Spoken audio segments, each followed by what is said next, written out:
నేను రాజశేఖర్ గారు నేను కూడా ఒక 2 సార్లు ఎక్కడ నేర్చేలా మొదలుపెట్టి మల్కాగిరి వరకు అన్ని రైల్వే లైన్లు 2 days తిరిగిన 2 times తిరిగిన మొత్తం తిరిగి ఇంజనీర్లను వాడిని వినను ఏంది దీని పని ఏంది దీని పని ఏంది అని చెప్పి అన్ని రకాల కొంత ఓవర్ చేశాం.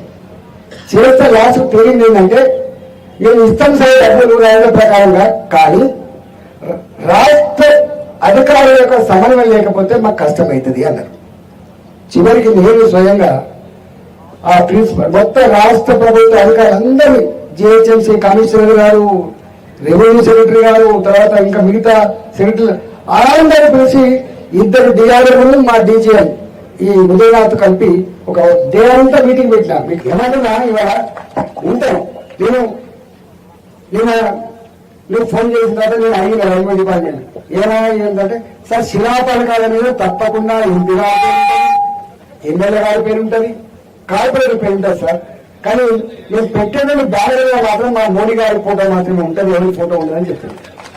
నేనైనా మాకు ఫోటోలు పంచాలి లేదని చెప్పాను. నేను మాకు ఫోటోలు లేకపోతేనే మాకు పేరు లేకపోతేనే, కానీ మా కళ్ళు కాకపోవడం రైల్వే బ్రిడ్జ్ తొందరగా స్టార్ట్ కావాలి, అక్కడ ఉన్న ఎడబడుపు పోవాలి, అక్కడ ఉన్న ఎడబడుపు పోవాలి. ఇవాళ అందువల్ల నేను ఏమంటున్నా,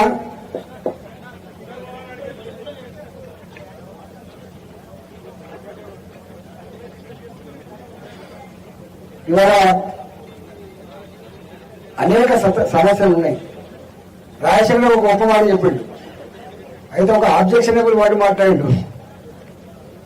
3 ఏళ్ళకు ఉంటుండో పీక్తాడు అంటే ఆబ్జెక్షనబుల్ వర్డ్ కాదు వాడని. మనిషికి ఈ మొత్తం మల్కాగిరిలో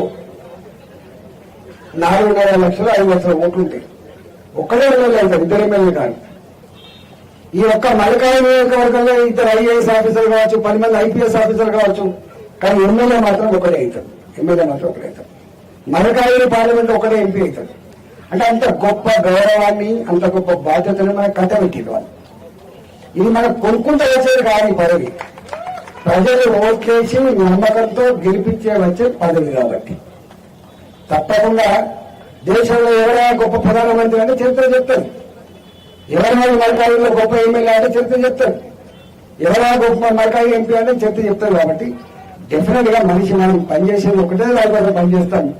4 పనులు చేయించి ప్రజల ప్రేమను పొంది ప్రజల చేత శబాష్ అనిపించుకుంటున్న లీడర్. కాబట్టి నేను ఒక స్టేట్మెంట్ ఇచ్చిన చూస్తే చూడకపోయినా ఇట్లా ఎక్కడో నాది సోషల్ మీడియా ఉండకపోతుంది. ఈ మధ్య కాలంలో కొంచెం స్టార్ట్ చేసుకున్నా. నాకు అంత ప్రాసెస్ లేదు, జనరేషన్ గ్యాప్ ఉన్నారు. నేను ఎప్పుడు మాతో కొట్టాలి అనుకుంటా. ఈ స్లోగన్స్ ఇవ్వద్దు, ఈ ఫ్లెక్సీల మీద ఫోటోలు అనే దానికి పోటీ పడద్దు, లేకపోతే ఈ సోషల్ మీడియా చూసి మోసిపోవద్దు. ప్రజలు ఎంత కనెక్ట్ అవుతారంటే ఇవాళ అంటే టీవీ ఉంది, సోషల్ మీడియా ఉంది. 1977లో 1970 ఏ టీవీ ఉన్నాయా, సెల్ ఫోన్ ఉన్నాయా, సోషల్ మీడియా ఉందా? కానీ ఎమర్జెన్సీకి వ్యతిరేకంగా ఆనాడు ఓట్లు పడితే జైల్లో కూడా 5 లక్షల ఓట్లు గెలిపించారు. అంటే తెలియపతి ప్రజలు కశ్మీర్ నుంచి మొదలుపెట్టి కన్యాకుమారి వరకు, ఇవాళ కచ్ నుంచి మొదలుపెట్టి అరుణాచల్ ప్రదేశ్ వరకు దేశమంతా ఒకటే రకంగా అనుకుంటారు. ఒక రోజు ముందో ఒక రోజు వెనుకనే ఉంటుంది తప్ప మనం ఎప్పుడు అనుకోవద్దు ఎవరేం పని చేస్తుందో. మనకు 2 కళ్ళు ఉంటాయి, కానీ ప్రజలకు మాత్రం లక్షల కళ్ళు ఉంటాయి. అన్ని చూస్తారు, గుర్తుపెట్టుకోండి. మనం ఎక్కడ అయ్యో నా దాడలు లేదు కదా, నా పోస్టులు లేదు కదా, నా పేరు పోలేదు కదా అని చెప్పి ప్రజల గుండెల్లో ఉంటాం, గుర్తుపెట్టుకోండి. ప్రజలు ఎప్పుడు కూడా గుండెలో పెట్టుకుంటారు. వాళ్ళు ఇవాళ కొట్లాడుతుంది, మీకు తెలుసు. ఇవాళ కొట్లాడితే నేను ఇక్కడ పోతే నాకు 100 ఫోన్లు వచ్చినాయి. అనా మా శంకరపల్లిలో కూడా సమస్య ఉంది రావాలి, అనా మా ఇంకో ప్రాంతంలో ఉంది సమస్య రావాలి, అనా మా గడికేశ్వర్లో ఉంది సమస్య రావాలి. అంటే అర్థం ఇవాళ రేపు మొత్తం తెలుస్తుంది. కాబట్టి మనం ఎక్కడ దీనికోసం పోటీ పడాల్సి ఎక్కలేదు. రాజశేఖర రెడ్డి నీవు నీ కార్యకర్తలు ఎక్కడ ఇబ్బంది పడాల్సిన అంతకన్నా కూడా లేదు. తప్పకుండా నేను కూడా చెప్తా. అంటే ఇక్కడ ఇష్యూ ఏమైందంటే ఇది రైల్వే డిపార్ట్మెంట్. ఈ రైల్వే డిపార్ట్మెంట్ జనరల్ కేంద్ర పరిధిలో ఉంది. కేంద్ర పరిధిలో ఉంటుంది కానీ న్యాచురల్ గా ఈ కేంద్రం పైసలు కేంద్రం అనేటువంటి సైకలాజికల్ ఫీలింగ్ ఉంటుంది. నువ్వు తిరిగినా నువ్వు చేసిన ఫీలింగ్ అట్లా ఉంటుంది. కాబట్టి రాష్ట్ర ప్రభుత్వం ఉందనుకోండి, వాళ్ళు చెప్పారా? కానీ ఒక్కరు గుర్తుపెట్టుకో, the beauty of Modiji is the beauty of Modi. ఎన్నడూ కూడా నేను చేసినా చెప్పాను. మోడీ గారు చూసిందా? నేను చేసినా నేను చెప్పాలి చూసినా. కానీ వేరే వాళ్ళు చెప్పండి, నేను ఇచ్చినా నేను చేసినా అని చెప్తాను. ఎప్పుడు చెప్పండి చెప్పండి. అందువల్ల మా అందరం నేను ఒక మాట మాట్లాడిన ఒకసారి ఇట్లే ఒక ముఖ్యమంత్రి గారిని పట్టుకొని రూపాయి చెప్పో ఏం చేసుకుంటూ చేసుకోపో అని ఒక బూత్ మాట మాట్లాడి నా మీద. నేను మిస్టర్ ముఖ్యమంత్రి, just your servant state, your servant state, your not the state అని చెప్పండి. సభలో ఉన్నది కాబట్టి ఆఫ్టర్ ఆల్ మనం వచ్చినాం. మంచిగా మీకు మా పట్ల ఏ భావన ఉందో దానికి ధన్యవాదాలు. ఎప్పుడు కూడా అట్లే ఉంటుంది. నీకు సంపూర్ణంగా సహకరిస్తాం. నీ అభివృద్ధి, నీ నియోజకవర్గ అభివృద్ధి మా నియోజకవర్గ అభివృద్ధి.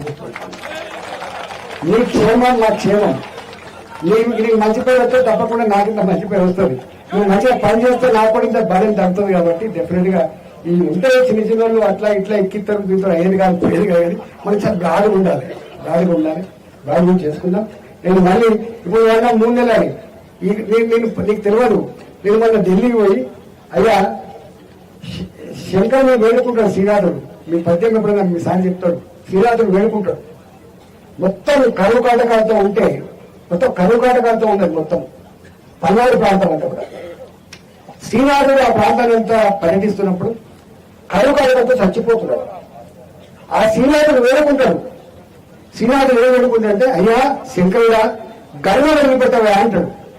గంగా వదిలిపెట్టవా భూమికి, మాకు ఇంత వర్షాలు కుడితే పంటలు పండించుకొని బతామని చెప్పి శ్రీనాథుడు వేడుకుంటాడు. నేను కూడా ఏం వేడుకున్నాను తెలుసా? అయ్యా మీరు చాలా డైనమిక్ మినిస్టర్ గారు, మా అశ్విని వైష్ణవ్ గారు చాలా డైనమిక్ మినిస్టర్ గారు. మీరు ఎప్పుడు రావాలి, మీరు ఎప్పుడు కొబ్బరిగా కొట్టాలి, మా ఎల్ఐసి ఎప్పుడు కావాలి, మీకు దండం పెడతా. ఇప్పటికే 10 ఏళ్ళు అవుతాను, 10 ఏళ్ళు అవుతుంది. ఫస్ట్ టైం నాకు పర్మిషన్ ఇచ్చింది. ఆ పర్మిషన్ కూడా ఇది 3 రోజులు ఇవ్వాలి. ఇవాళ 3 పెట్టండి.